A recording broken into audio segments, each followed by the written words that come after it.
ಎಲ್ಲೋಗ್ತಿದ್ದಾರೆ ಇವರು? ಓ, ಎಲ್ಲ ಹೊರಟೋಗಿದೆ. ಇಲ್ಲ ಅಕ್ಕ, ಮಂಗಳೂರಿಗೆ ಪ್ರೇಯರಿಗೆ ಹೋಗ್ತಾ ಇದ್ದೀವಿ. ಪ್ರೇಯರಾ? ಏನ್ ಮಾಡ್ಲಿ, ಚರ್ಚಿಗೆ ಸಂಡೇ ಚರ್ಚಿಗೆ ಹೋಗ್ತೀರಾ, ಮತ್ತೆ ಇಲ್ಲಿ ಭಾನುವಾರ ರಿಟ್ರೀಟ್ ಅಂತ ಹೇಳಿದ್ರೆ ಅಲ್ಲಿ, ಮತ್ತೆ ಎಲ್ಲೆಲ್ಲೆಲ್ಲ ರಿಟ್ರೀಟ್ ಇರುತ್ತೆ ಅಲ್ಲೆಲ್ಲ ಓಡ್ತಾನೆ ಇರ್ತೀರಾ, ಪ್ರೇಯರ್ ಪ್ರೇಯರ್ ಪ್ರೇಯರ್ ಅಂತೇಳಿ.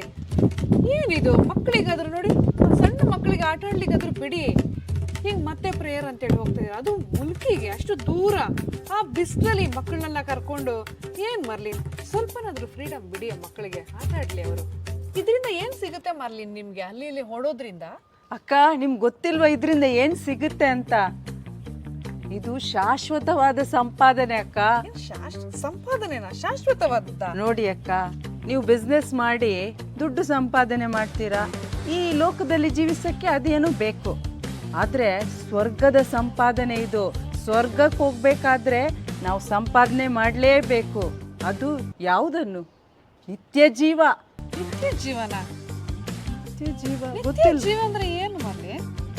ಅಕ್ಕ, ನಿತ್ಯ ಜೀವ ಅಂದರೆ ನೀವು ತಿಳ್ಕೊಳ್ಬೇಕಾದ್ರೆ ನೀವು ಕೂಡ ಒಂದು ಧ್ಯಾನ ಆದರೂ ಅಟೆಂಡ್ ಮಾಡಲೇಬೇಕು. ನೀವು ಕೂಡ ಹೊರಡಿ. ಇವತ್ತೇ ನಾನು ನಿಮಗೆ ಬಸ್ ಬುಕ್ ಮಾಡ್ತೀನಿ.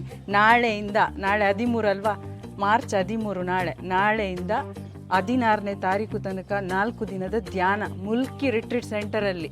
ನೀವು ಬನ್ನಿ, ನಿತ್ಯ ಜೀವ ಬಗ್ಗೆ ತಿಳ್ಕೊಂಡು ಈ ಸ್ವರ್ಗವನ್ನು ಸಂಪಾದಿಸಿ. ಓಕೆನಾ? ಅಲ್ಲ ಮರ್ಲಿನ್, ನೀವು ಇಷ್ಟು ಮಕ್ಕಳನ್ನ ಕರ್ಕೊಂಡು ಹೋಗ್ತೀರಲ್ವಾ, ನಾನು ಬರ್ಬೇಕು ಅನಿಸುತ್ತೆ. ಆದರೂ ನನಗೇನು ಅರ್ಥ ಆಗ್ತಾ ಇಲ್ಲ ಸರಿಯಾಗಿ. ಬಿಸ್ನೆಸ್ಸು ಸಂಪಾದನೆ ಅನ್ನೋದು ಗೊತ್ತಿದೆ, ಈ ನಿತ್ಯ ಜೀವ ಅನ್ನೋದು ನನಗೇನು ಅರ್ಥ ಆಗ್ತಾ ಇಲ್ಲ.